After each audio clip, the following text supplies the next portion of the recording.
ಪಿತೃಪಕ್ಷದಲ್ಲಿ ಸೂರ್ಯಗ್ರಹಣ ಈ ರಾಶಿಗೆ ಬರಲಿದೆ. ಆಪತ್ತು, ಹುಷಾರಾಗಿರಿ. ಇವರ ಜೀವನ ಅಲ್ಲೋಲ ಕಲ್ಲೋಲ. ವರ್ಷದ 2ನೇ ಸೂರ್ಯಗ್ರಹಣ ಈ ಬಾರಿ ಅಕ್ಟೋಬರ್ 2ರಂದು ಸರ್ವಪಿತೃ ಅಮಾವಾಸ್ಯೆ ದಿನದಂದು ಸಂಭವಿಸಲಿದೆ. ಈ ಸಮಯದಲ್ಲಿ ಕನ್ಯಾ ರಾಶಿಯಲ್ಲಿ ಸೂರ್ಯ, ಬುಧ ಮತ್ತು ಶುಕ್ರ ಮೂವರು ಒಟ್ಟಿಗೆ ಇರುತ್ತಾರೆ. ಅದಲ್ಲದೆ ಈ 3 ಗ್ರಹಗಳ ಮೇಲೆ ರಾಹುವಿನ ಅಶುಭ ದೃಷ್ಟಿ ಇರಲಿದ್ದು ಸೂರ್ಯನ ಷಡಾಕ್ಷರಕ ಯೋಗವು ಶನಿಯೊಂದಿಗೆ ಇರುತ್ತದೆ. ಗ್ರಹಣದ ಸಮಯದಲ್ಲಿ ಕನ್ಯಾ ರಾಶಿಯಲ್ಲಿ ಸೂರ್ಯನ ಕೇತುವಿನ ಅಶುಭ ಸಂಯೋಗವಿರುತ್ತದೆ. ಈ ಎಲ್ಲ ಅಶುಭ ಯೋಗಗಳ ನಡುವೆ ಸೂರ್ಯಗ್ರಹಣದ ದುಷ್ಪರಿಣಾಮಗಳನ್ನು ಯಾವ ರಾಶಿಯವರು ಎದುರಿಸಬೇಕಾಗಬಹುದು ಎಂಬುದು ಇಲ್ಲಿದೆ. ಪಿತೃಪಕ್ಷದಲ್ಲಿ ಸೂರ್ಯಗ್ರಹಣ ಸಂಭವಿಸಲಿರುವುದು ಅಶುಭವನ್ನು ಸಂಕೇತಿಸುತ್ತದೆ ಎಂದು ಹೇಳಲಾಗುತ್ತದೆ. ಅಕ್ಟೋಬರ್ 2ರಂದು ಸಂಭವಿಸಲಿರುವ ವರ್ಷದ ಕೊನೆಯ ಸೂರ್ಯಗ್ರಹಣದಿಂದಾಗಿ ಕೆಲವು ರಾಶಿಗೆ ಸೇರಿದ ಜನರು ತಮ್ಮ ಜೀವನದಲ್ಲಿ ಸಾಕಷ್ಟು ಎಚ್ಚರಿಕೆಯಿಂದ ಇರಬೇಕು. ಆ ರಾಶಿಗಳು ಯಾವುವು? ಜ್ಯೋತಿಷ್ಯ ಶಾಸ್ತ್ರದ ಪ್ರಕಾರ ಪಿತೃಪಕ್ಷವು ಸೂರ್ಯಗ್ರಹಣದಂದು ಕೊನೆಗೊಳ್ಳಲಿರುವುದು ಉತ್ತಮವಾದ ಲಕ್ಷಣವಲ್ಲ. 2024 ಅಕ್ಟೋಬರ್ 2ರಂದು ಅಂದರೆ ಸರ್ವಪಿತೃ ಅಮಾವಾಸ್ಯೆಯಂದು ವರ್ಷದ ಕೊನೆಯ ಸೂರ್ಯಗ್ರಹಣ ಸಂಭವಿಸಲಿದೆ. ಸೂರ್ಯಗ್ರಹಣವು ಅಕ್ಟೋಬರ್ 2 ರಾತ್ರಿ 9:13ಕ್ಕೆ ಶುರುವಾಗಿ ಮಧ್ಯರಾತ್ರಿ 3:17ರವರೆಗೆ ಇರಲಿದೆ. ಇದರ ಪ್ರಭಾವವನ್ನು ಎಲ್ಲ ರಾಶಿಗಳ ಮೇಲೆ ನೋಡಬಹುದಾಗಿದೆ. ಆದರೆ ಕೆಲವು ರಾಶಿಗೆ ಸೇರಿದ ಜನರು ಈ ಸೂರ್ಯಗ್ರಹಣದಿಂದಾಗಿ ಸಾಕಷ್ಟು ಸಮಸ್ಯೆಗಳನ್ನು ಎದುರಿಸಬೇಕಾಗಬಹುದು. ಆ ದುರಾದೃಷ್ಟಕರ ರಾಶಿಗಳು ಯಾವುವು ಎಂಬುದರ ಬಗ್ಗೆ ಇಲ್ಲಿದೆ ನೋಡಿ ಸಂಪೂರ್ಣ ಮಾಹಿತಿ. ವರ್ಷದ 2ನೇ ಸೂರ್ಯಗ್ರಹಣ ಅಕ್ಟೋಬರ್ 2ರ ರಾತ್ರಿ ಸಂಭವಿಸಲಿದೆ. ಈ ವರ್ಷದ ಆರಂಭದಲ್ಲಿ ಏಪ್ರಿಲ್ 8ರಂದು ಸೂರ್ಯಗ್ರಹಣ ಸಂಭವಿಸಿತ್ತು. ಆದರೆ ಅಕ್ಟೋಬರ್ 2ರಂದು ಸಂಭವಿಸಿರುವ ಸೂರ್ಯಗ್ರಹಣವನ್ನು ಹಲವು ವಿಧಗಳಲ್ಲಿ ವಿಶೇಷವೆಂದು ಪರಿಗಣಿಸಲಾಗುತ್ತದೆ.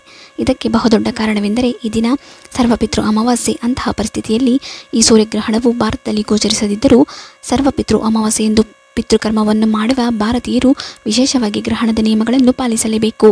ಈ ಸೂರ್ಯಗ್ರಹಣವು ಕನ್ಯಾ ರಾಶಿಯಲ್ಲಿ ಸಂಭವಿಸಲಿದ್ದು ಗ್ರಹಣದ ಸಮಯದಲ್ಲಿ ರಾಹುವು ಸೂರ್ಯನ ಸಂಪೂರ್ಣ ದೃಷ್ಟಿಯನ್ನು ಹೊಂದಿರುತ್ತದೆ. ಇದಲ್ಲದೆ ಸೂರ್ಯನ ಷಡಾಸ್ಪಕ ಯೋಗವು ಶನಿಯೊಂದಿಗೆ ಉಳಿಯುತ್ತದೆ ಮತ್ತು ಕೇತು ಕೂಡ ಸೂರ್ಯನೊಂದಿಗೆ ಇರುತ್ತದೆ.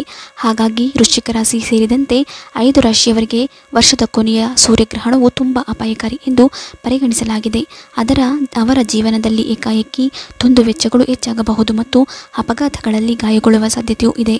ಅಂತಹ ಪರಿಸ್ಥಿತಿಯಲ್ಲಿ ಈ ಸೂರ್ಯಗ್ರಹಣವು ಯಾವ ರಾಶಿಚಕ್ರದವರೆಗೆ ವ್ಯಕ್ತಿ ವಿರುದ್ಧ ಪರಿಣಾಮ ಬೀರುತ್ತದೆ ಎಂಬುದರ ಕುರಿತು ವಿವರವಾಗಿ ತಿಳಿಯೋಣ. ಮೇಷರಾಶಿಗೆ ಸೇರಿದ ಜನರಿಗೆ ವರ್ಷದ 2ನೇ ಸೂರ್ಯಗ್ರಹಣವು ಅಶುಭವನ್ನುಂಟು ಮಾಡಲಿದೆ.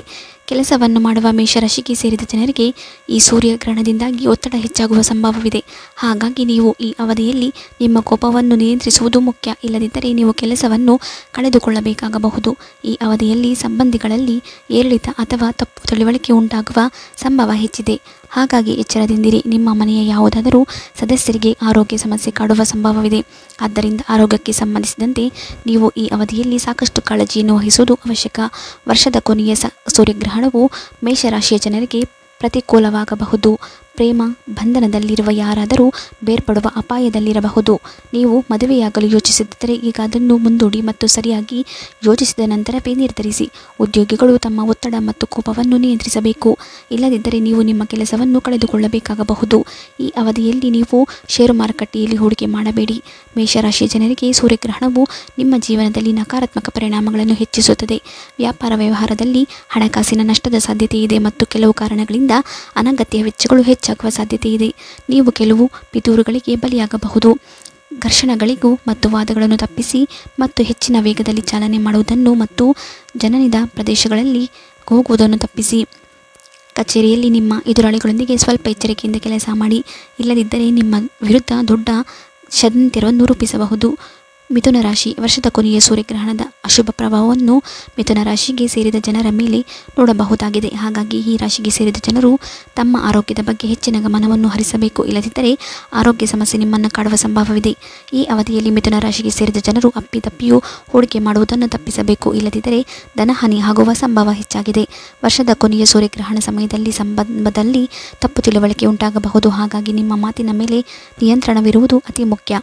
ಮಿಥುನ ರಾಶಿಯ ಜನರು ಸೂರ್ಯಗ್ರಹಣದ ನಕಾರಾತ್ಮಕ ಪರಿಣಾಮಗಳನ್ನು ಸಹ ಅನುಭವಿಸಬಹುದು. ಈ ಸೂರ್ಯಗ್ರಹಣದ ಪರಿಣಾಮವು ನಿಮ್ಮ ಆರೋಗ್ಯದ ಮೇಲೂ ಇರಬಹುದು.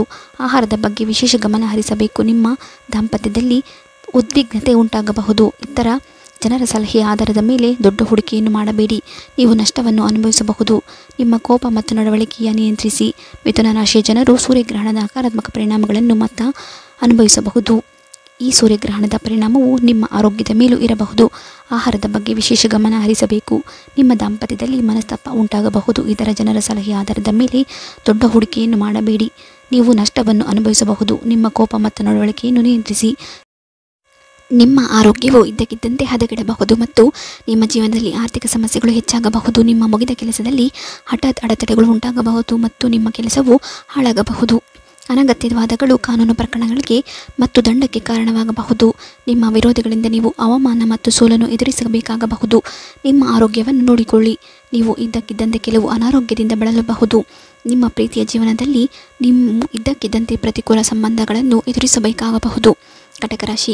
ಸೂರ್ಯಗ್ರಹಣದ ಅಶುಭ ಪರಿಣಾಮಗಳಿಂದ ಕರ್ಕಾಟಕ ರಾಶಿಯ ಜನರ ಜೀವನದಲ್ಲಿ ಅನಗತ್ಯ ಸಮಸ್ಯೆಗಳು ಹೆಚ್ಚಾಗಬಹುದು. ನಿಮ್ಮ ವೃತ್ತಿ ಜೀವನದಲ್ಲಿ ಕಾರ್ಯನಿರ್ವಾಹಕ ವರ್ಗದ ಜನರು ಯಾವುದೇ ಕಾರಣವಿಲ್ಲದೆ ನಿಮಗೆ ಕಿರುಕುಳ ನೀಡಬಹುದು ಮತ್ತು ನಿಮ್ಮ ದೈನಂದಿನ ಕೆಲಸದಲ್ಲಿ ಸಮಸ್ಯೆಗಳು ಉಂಟು ಮಾಡಬಹುದು. ಕೆಲಸ ಮತ್ತು ಯೋಜನೆಗಳಲ್ಲಿ ಯಶಸ್ವಿಯಾಗಲು ನೀವು ಕಷ್ಟಪಟ್ಟು ಕೆಲಸ ಮಾಡಬೇಕಾಗುತ್ತದೆ ಮತ್ತು ಸ್ನೇಹಿತರು ಮತ್ತು ಮೇಲಧಿಕಾರಿಗಳೊಂದಿಗೆ ವಾದಗಳನ್ನು ತಪ್ಪಿಸಲು ಸಲಹೆ ನೀಡಲಾಗುತ್ತದೆ. ಕೆಲವು ಕಾರಣಗಳಿಂದ ಮಕ್ಕಳೊಂದಿಗೆ ಭಿನ್ನಾಭಿಪ್ರಾಯ ಉಂಟಾಗಬಹುದು. ಆಧ್ಯಾತ್ಮಿಕತೆಯ ಕಡೆಗೆ ಕೆಲವು ಒಲವು ಇರಬಹುದು. ಈ ಸಮಯದಲ್ಲಿ ಹಣ ಮತ್ತು ಹೂಡಿಕೆಗೆ ಸಂಬಂಧಿಸಿದ ಯಾವುದೇ ನಿರ್ಧಾರಗಳನ್ನು ತೆಗೆದುಕೊಳ್ಳದಂತೆ ನಿಮಗೆ ಸಲಹೆ ನೀಡಲಾಗಿದೆ. ಈ ಸಮಯದಲ್ಲಿ ಯಾರನ್ನೂ ಕುರುಡರಾಗಿ ನಂಬಬೇಡಿ. ವೃಶ್ಚಿಕ ರಾಶಿ. ಸೂರ್ಯಗ್ರಹಣದಿಂದಾಗಿ ವೃಶ್ಚಿಕ ರಾಶಿಯ ಜನರ ಜೀವನದಲ್ಲಿ ಹಠಾತ್ ಆರ್ಥಿಕ ಸಮಸ್ಯೆಗಳು ಉಂಟಾಗಬಹುದು. ಹಣದ ಕಾರಣದಿಂದಾಗಿ ನಿಮ್ಮ ಮುಗಿದ ಕೆಲಸವೂ ಹಾಳಾಗಬಹುದು. ನಿಮ್ಮ ಜೀವನದಲ್ಲಿ ನಕಾರಾತ್ಮಕತೆ ಮತ್ತು ಹತಾಶೆ ಹೆಚ್ಚಾಗಬಹುದು. ಜೂಜು, ಬೆಟ್ಟಿಂಗ್ ಮತ್ತು ಅಪಾಯಕಾರಿ ಕೆಲಸದ ಯೋಜನೆಗಳನ್ನು ತಪ್ಪಿಸಲು ಸಲಹೆ ನೀಡಲಾಗುತ್ತದೆ. ಈ ಸಮಯದಲ್ಲಿ ಕೂಲಂಕುಷವಾಗಿ ಯೋಚಿಸಿದ ನಂತರ ವೃತ್ತಿಗೆ ಸಂಬಂಧಿಸಿದ ಯಾವುದೇ ನಿರ್ಧಾರ ತೆಗೆದುಕೊಳ್ಳಿ. ಯಾವುದೇ ಒಪ್ಪಂದ ಸಹಿ ಮಾಡುವ ಮೊದಲು ಅದನ್ನು ಸಂಪೂರ್ಣವಾಗಿ ಓದಿ. ಮಕ್ಕಳ ಆರೋಗ್ಯದ ಬಗ್ಗೆ ಕಾಳಜಿ ವಹಿಸಬೇಕು ಮತ್ತು ಕೆಲಸ ಸ್ಥಳಗಳಲ್ಲಿ ಹಿರಿಯ ಅಧಿಕಾರಿಗಳೊಂದಿಗೆ ವಾದಗಳನ್ನು ತಪ್ಪಿಸಬೇಕು. ನಿಮ್ಮ ಕೆಲಸದ ಮೇಲೆ ಕೇಂದ್ರೀಕರಿಸಲು ಸಲಹೆ ನೀಡಲಾಗುತ್ತದೆ. ಎಲ್ಲವನ್ನೂ ಇತರರೊಂದಿಗೆ ಹಂಚಿಕೊಳ್ಳಬೇಡಿ. ಮೀನರಾಶಿ. ಮೀನರಾಶಿ ಜನಗೆ ಸೇರಿದ ಜನರು ವರ್ಷದ ಸೂರ್ಯಗ್ರಹಣ ನಕಾರಾತ್ಮಕ ಪ್ರಭಾವವನ್ನು ಎದುರಿಸಬೇಕಾಗಬಹುದು. ಈ ಅವಧಿಯಲ್ಲಿ ಪತಿ ಪತ್ನಿ ನಡುವೆ ಸಾಕಷ್ಟು ಒತ್ತಡ ಉಂಟಾಗುವ ಸಂಭವವಿದೆ. ಯಾವುದೇ ವಿವಾದ ಉಂಟಾಗದಂತೆ ನೀವು ಈ ಅವಧಿಯಲ್ಲಿ ಧೈರ್ಯದಿಂದ ಇರಬೇಕು. ಹಣಕ್ಕೆ ಸಂಬಂಧಿಸಿದ ವಿಷಯಗಳಲ್ಲಿ ಮೀನರಾಶಿಗೆ ಸೇರಿದ ಜನರು ಈ ಸೂರ್ಯಗ್ರಹಣದ ಸಂದರ್ಭದಲ್ಲಿ ಹೆಚ್ಚು ಎಚ್ಚರಿಕೆಯಿಂದ ಇರಬೇಕು. ಸಾಲವನ್ನು ಮಾಡುವುದರಿಂದ ನೀವು ಸಾಕಷ್ಟು ಸಮಸ್ಯೆಗಳನ್ನು ಎದುರಿಸಬೇಕಾಗಬಹುದು. ವ್ಯಾಪಾರಕ್ಕೆ ಸಂಬಂಧಿಸಿದಂತೆ ಆರ್ಥಿಕವಾಗಿ ನೀವು ಸಾಕಷ್ಟು ನಷ್ಟವನ್ನು ಎದುರಿಸಬೇಕಾಗಬಹುದು. ಹಾಗಾಗಿ ಹೆಚ್ಚಿನ ಕಾಳಜಿ ವಹಿಸುವುದು ಮುಖ್ಯ. ಕುಟುಂಬ ಸದಸ್ಯರ ನಡುವೆ ವಾದಗಳು ಉಂಟಾಗಬಹುದು. ಇದು ಮನೆಯ ವಾತಾವರಣವನ್ನು ಉದ್ವಿಗ್ನಗೊಳಿಸುತ್ತದೆ. ನಿಮ್ಮ ಸಂಬಂಧದ ಬಗ್ಗೆ ನೀವು ಕಾಳಜಿ ವಹಿಸಬೇಕು. ಹಣದ ವಹಿವಾಟುಗಳನ್ನು ಸರಿಯಾಗಿ ಮಾಡಿ. ಯಾರಿಗೂ ಸಾಲ ನೀಡಬೇಡಿ. ಆರ್ಥಿಕ ನಷ್ಟದ ಸಾಧ್ಯತೆ ಇದೆ. ಮೀನರಾಶಿಯವರಿಗೆ ಸೂರ್ಯಗ್ರಹಣವು ನಿಮ್ಮ ಜೀವನದಲ್ಲಿ ನಿರಾಶೆಯನ್ನು ಹೆಚ್ಚಿಸುತ್ತದೆ ಎಂದು ಪರಿಗಣಿಸಲಾಗುತ್ತದೆ. ಪ್ರಮುಖ ನಿರ್ಧಾರಗಳನ್ನು ತೆಗೆದುಕೊಳ್ಳುವುದು ನಿಮಗೆ ಸವಾಲಾಗಿರಬಹುದು. ಆರೋಗ್ಯ ಸಿಬ್ಬಂದಿ ಸಮಸ್ಯೆಗಳು ಮತ್ತು ಮಾನಸಿಕ ಒತ್ತಡ ಸಾಧ್ಯತೆ ಇದೆ. ಹೊಸ ಯೋಜನೆಗಳನ್ನು ಕೆಲವು ದಿನಗಳವರೆಗೆ ಮುಂದೂಡಲು ಸಲಹೆ ನೀಡಲಾಗುತ್ತದೆ. ನಿಮ್ಮ ಜೀವನದಲ್ಲಿ ನೀವು ಯೋಚಿಸದೇ ಇರಬಹುದಾದ ಕೆಲವು ನಿರ್ಧಾರಗಳನ್ನು ನೀವು ಇದ್ದಕ್ಕಿದ್ದಂತೆ ತೆಗೆದುಕೊಳ್ಳಬೇಕಾಗಬಹುದು. ಯಾವುದೇ ಕಾರಣವಿಲ್ಲದೆ ನೀವು ಅನಗತ್ಯ ಖರ್ಚುಗಳು ಎದುರಿಸಬೇಕಾಗಬಹುದು. ಪ್ರತಿಯೊಂದು ಕೆಲಸವನ್ನು ಎಚ್ಚರಿಕೆಯಿಂದ ಮಾಡಿ. ಈ ಸಮಯದಲ್ಲಿ ಹಣಕ್ಕೆ ಸಂಬಂಧಿಸಿದ ವಿಷಯಗಳಲ್ಲಿ ಯಾವುದೇ ನಿರ್ಧಾರ ತೆಗೆದುಕೊಳ್ಳುವುದನ್ನು ತಪ್ಪಿಸಲು ನಿಮಗೆ ಸಲಹೆ ನೀಡಲಾಗುತ್ತದೆ. ಎಲ್ಲಿಯಾದರೂ ಹಣವನ್ನು ಹೂಡಿಕೆ ಮಾಡುವುದನ್ನು ತಪ್ಪಿಸಿ. ಸಿಂಹರಾಶಿ. ಸೂರ್ಯಗ್ರಹಣದ ನಕಾರಾತ್ಮಕ ಪ್ರಭಾವದಿಂದಾಗಿ ಸಿಂಹರಾಶಿಗೆ ಸೇರಿದ ಜನರ ವೈಯಕ್ತಿಕ ಜೀವನದಲ್ಲಿ ಒತ್ತಡ ಹೆಚ್ಚಾಗುವ ಸಾಧ್ಯತೆ ಹೆಚ್ಚಿದೆ. ನೀವು ಈ ಅವಧಿಯಲ್ಲಿ ಸಾಕಷ್ಟು ಓಡಾಡಬೇಕಾದ ಅನಿವಾರ್ಯತೆ ಉಂಟಾಗಬಹುದು. ಇದರಿಂದಾಗಿ ನೀವು ಆರ್ಥಿಕವಾಗಿ ಮಾತ್ರವಲ್ಲದೆ ಮಾನಸಿಕವಾಗಿ ಹೆಚ್ಚಿನ ಸಮಸ್ಯೆಗಳನ್ನು ಎದುರಿಸಬೇಕಾಗಬಹುದು. ಹಾಗಾಗಿ ನೀವು ಯಾರನ್ನೇ ಆಗಲಿ ಸುಲಭವಾಗಿ ನಂಬುವುದನ್ನು ತಪ್ಪಿಸಬೇಕು. ಸಿಂಹರಾಶಿಯವರ ವೈವಾಹಿಕ ಜೀವನದಲ್ಲಿ ಸಮಸ್ಯೆಗಳು ಉಂಟಾಗಬಹುದು. ಈ ಕಾರಣದಿಂದಾಗಿ ಮಾನಸಿಕ ತೊಂದರೆಗಳನ್ನು ಎದುರಿಸಬೇಕಾಗುತ್ತದೆ. ರಿಯಲ್ ಎಸ್ಟೇಟ್ನಲ್ಲಿ ಹೂಡಿಕೆ ಮಾಡುವುದನ್ನು ಈ ದಿನ ತಪ್ಪಿಸಬೇಕು. ಇಲ್ಲದಿದ್ದರೆ ನೀವು ಮೋಸ ಹೋಗುವ ಅಪಾಯವಿದೆ. ಯಾರಾದರೂ ನಿಮಗೆ ಮೋಸ ಮಾಡುವ ಮೂಲಕ ನಿಮ್ಮ ಹಣವನ್ನು ಕಸಿದುಕೊಳ್ಳಬಹುದು. ದಯವಿಟ್ಟು ಜಾಗರೂಕರಾಗಿರಿ. ವ್ಯಾಪಾರಗಳು ಆತುರ ನಿರ್ಧಾರಗಳು ತೆಗೆದುಕೊಳ್ಳಬಾರದು. ವರ್ಷದ 2ನೇ ಸೂರ್ಯಗ್ರಹಣವು ಮೇಲೆ ಹೇಳಿರುವ ರಾಶಿಗಳ ಜೀವನದಲ್ಲಿ ಅತ್ಯಂತ ಹೆಚ್ಚಿನ ಕಷ್ಟಗಳನ್ನು ಎದುರಿಸುವಂತೆ ಮಾಡಬಹುದು. ಹಾಗಾಗಿ ನೀವು ಈ ರಾಶಿಯವರಾಗಿದ್ದರೆ ಈ ಸೂರ್ಯಗ್ರಹಣದ ಸಂದರ್ಭದಲ್ಲಿ ನೀವು ಶಿವನ ಮಂತ್ರವನ್ನು ಭಕ್ತಿಯಿಂದ ಪಠಿಸುವುದು ಉತ್ತಮ. ಈ ಸಮಯದಲ್ಲಿ ನೀವು ನಿಮ್ಮ ಯೋಚನೆಗಳಲ್ಲಿ ಸಕಾರಾತ್ಮಕತೆಯನ್ನು ಕಾಪಾಡಿಕೊಳ್ಳುವುದು ಉತ್ತಮ. ಜೊತೆಗೆ ಈ ಅವಧಿಯಲ್ಲಿ ನೀವು ತಪ್ಪದೇ ಸೂರ್ಯದೇವನನ್ನು ಭಕ್ತಿಯಿಂದ ಪೂಜಿಸಿ ಒಳಿತಾಗುವುದು.